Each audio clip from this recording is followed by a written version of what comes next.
Hey guys, welcome to Hope, Heal, and Shine.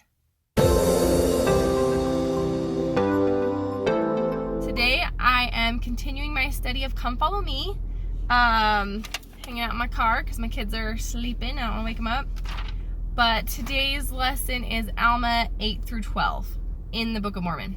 So a brief overview of kind of what happens in these scriptures is that we have a guy named Alma. And he is Alma the Younger, which means his dad was also Alma, so he's like Alma Jr. And he, when he was younger, was kind of a rebel, and he persecuted believers of Christ, and his parents were praying for him, and he had an experience where he fell down, and an angel came to him and showed him his life, basically, and in seeing all the hurt he had caused, he was like racked with sorrow and repented and turned his life around and became this guy who then taught of Christ, and right now in the verses we're on, he is on a mission, and so he's going from like city to city to preach of Christ. And so he goes to this place called Ammonihah, and the people there hate him and they kick him out. They don't want him there, and so he leaves, and the same angel that had come to him and had him change his ways comes back and says, no, God's prepared a way, go back and it'll be okay. And immediately he turns and goes back. But when he goes back, he finds somebody and asks them to feed him because he's hungry. And so this man, Amulek, tells him that he was also prepared to meet him, and that he was told that a prophet would come and he would feed him. So he becomes like his mission companion, and they go out and teach the people, and people already know who he is because he lives there, and so they're more willing to listen to him. But there's also some not so good things that happened, and we'll leave that till next week's lesson because that's when it gets into it more. But there are good things and bad things, but in the end, it doesn't turn out how you would hope it does. The truth is, we can follow the things God tells us to do, and it's not always going to turn out how we think it should. But God has a bigger picture, God has a plan, and so it just kind of leads to the question, like, why sometimes are we prompted to do things and then it doesn't turn out the way we think it should, or it just seems like it was a pointless thing to do? Asking those questions, it made me think of my own story about when I went to the police to report the abusive relationship and the multiple counts of rape, and that did not turn out for me the way I was hoping it would, or the way that I thought that it would.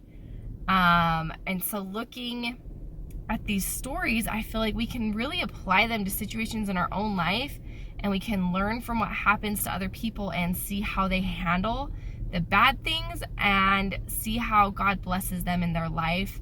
Hindsight's 20/20, right? Sometimes it's really easy to look back and years later see the blessings that came from things, and sometimes it's not.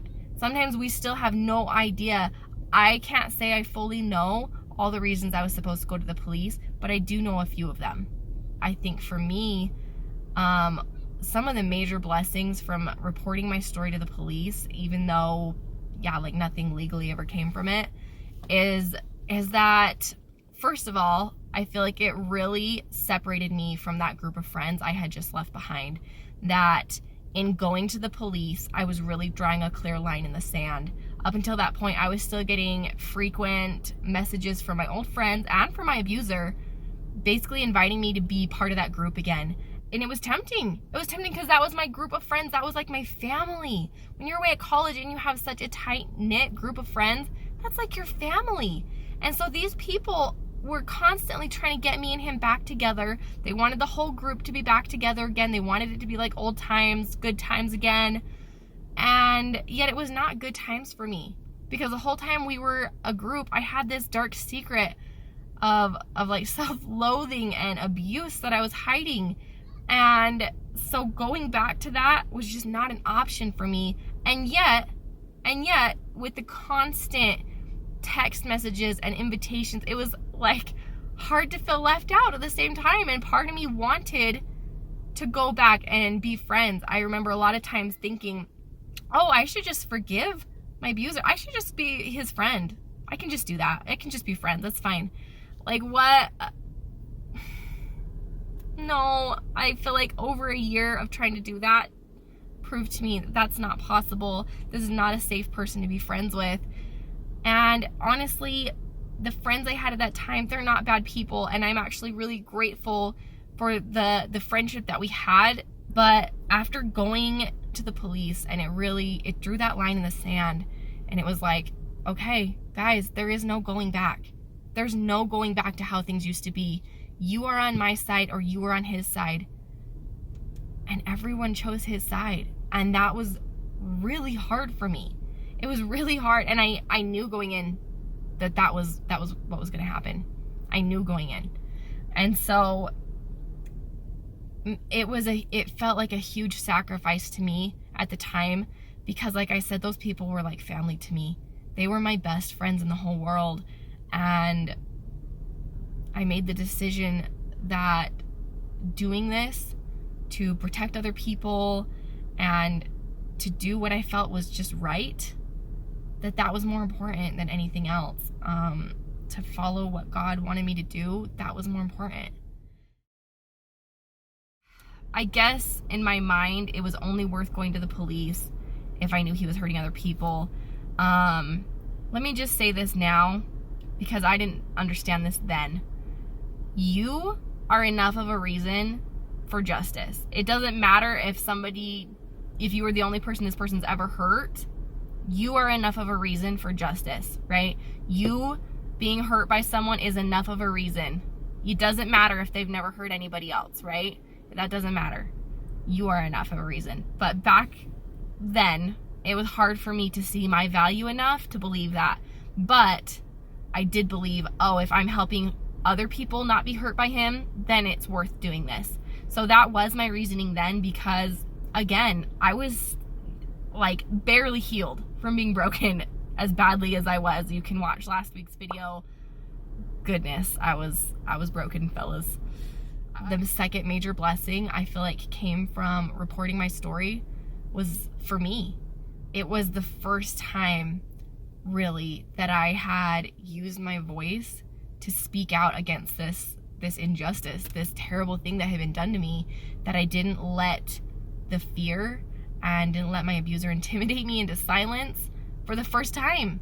Really, like I had told like some friends, I had told family members and church leaders, but this was the biggest statement I could have made for myself. That going to the police was like a big deal, making a legal statement. This is on file forever. This is like official. This is me reporting a crime. Okay? Like, that's not something you can take lightly. Doing that, I feel like, was the first major use of that voice that had been silenced for so long. And it was such an important step in my healing. And I'm so glad I did it. So I would say the third big blessing that came from that, I think it's always been a testimony to me that no matter what God asks, you do it. No matter what you have to sacrifice, no matter what it is, your life will be better if you just trust God. My life took a completely different turn after that. I feel like I lost good friends and even like boyfriends and things over this decision, but it was the right call. It was the right decision, and at the time, it was terrible. It was so terrible, the results of going to the police and the threats that ensued and just every negative thing that happened, it made it really hard. That semester was so difficult for me that everything that happened as a result of it, like I failed basically all my classes that semester. It was rough. It was really rough.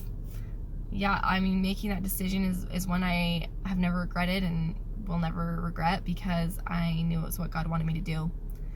And I promise that if you follow what God wants you to do, if you pray about something and you feel good about it, to just act on it.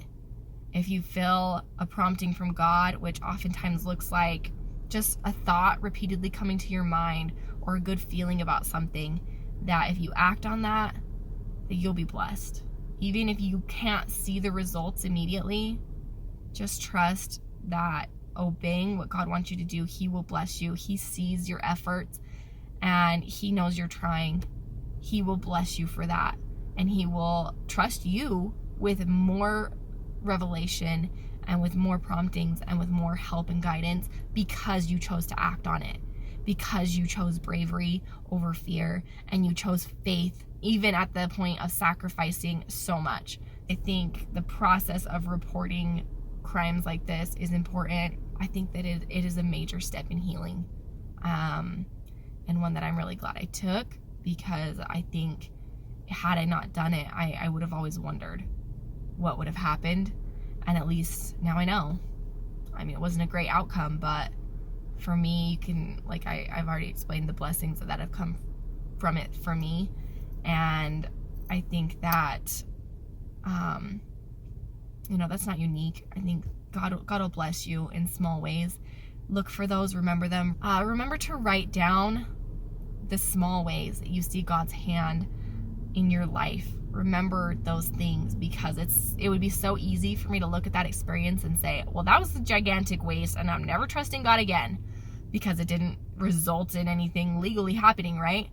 But I feel like looking for the good that came out of it has made a huge difference and has been a big blessing, and it has made it so, like, literally there has not been a time where I've thought I shouldn't have done that. Even at everything I lost, I still knew I did the right thing. I still did. There's not been a time I've ever doubted that was the right thing to do.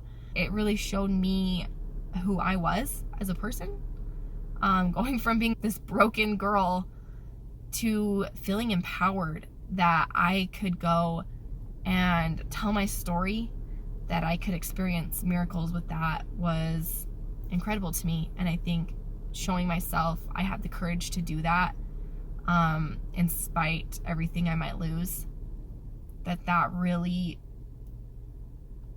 showed me who I was, and has been a defining quality that I've carried with me since then, that I can look at myself and say, you know what?